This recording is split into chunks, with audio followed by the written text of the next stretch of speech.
Good morning, everyone. A lot to get to. I'm Stephanie Simmons. We do have live team coverage for you this morning as Delta is just hours away from landfall. Michelle Choi and Janelle Ford are both live from our coastal communities with a look at the conditions there.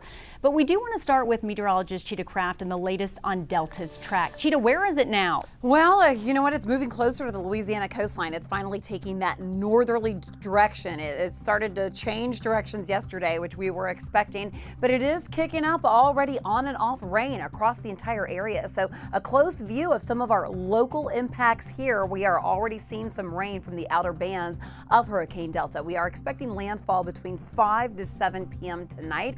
And in anticipation for that, pretty much the surf and the rain, the wind, it's all going to continue, especially through our midday today. After it makes landfall tonight, it's out of here. So your weekend forecast really dramatically improves. We will talk more about the winds expected for today in just a little bit. I'll send it back to you. Okay, Cheetah, thank you. Residents along the Texas coast are still watching Delta closely, and Galveston County officials are warning about a storm surge and coastal flooding. Michelle Choi is there live this morning. Michelle, what's going on by you? Well, Steph, Delta may not be impacting us directly, but I can tell you we can see and feel its effects here on Galveston Island this morning. Now, we got here around 4 a.m. Since then, the rain's picked up and so has the wind. In fact, every few minutes or so, we're really starting to feel those tropical storm force like wind gusts, especially out here in the open water along the seawall. I can also tell you the waves are much higher. You can see there for yourselves those waves crashing up against the famous 61st Street fishing pier right now.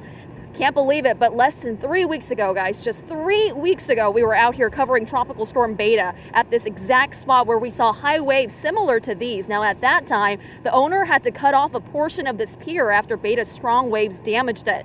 That storm, of course, stuck around for a while, but the good news is Galveston officials say Delta will be a fast-moving storm, so the impacts we feel here locally will last 5 to 8 hours at most. They also don't expect any major damage from Delta. Their biggest concern, however, is Bolivar Peninsula. Yesterday, folks there and on High Island spent the day preparing, moving their stuff to higher ground just in case.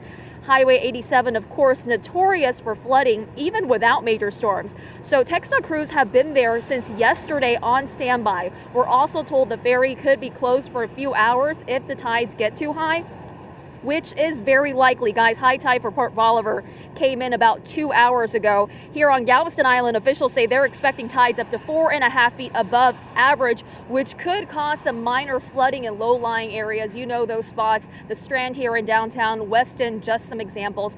I can also tell you, if you're going to be out here driving around in these conditions, just be careful. Conditions are very slick this morning. Guys, back to you. Okay, Michelle, thank you. We turn to Janelle Ford, who's continuing our team coverage now in Seabrook. Janelle, what's going on there? We can hear the wind on your microphone. Steph, in fact, you can hear it so much, it's so gusty out here that I had to actually change microphones so you guys could hear me a little.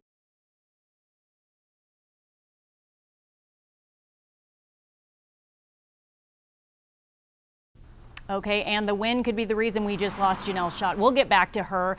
Meantime, it's been a tough hurricane season for Louisiana, and we expect Delta to make landfall just miles from where Hurricane Laura came on shore in August. Evacuations are now underway in Lake Charles, a city still covered in blue tarps.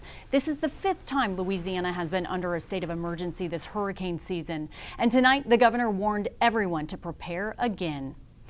We are tracking Delta all morning, and we'll keep you updated every step of the way as it gets closer to shore. Make sure you download our KHOU 11 app and turn on notifications for the latest.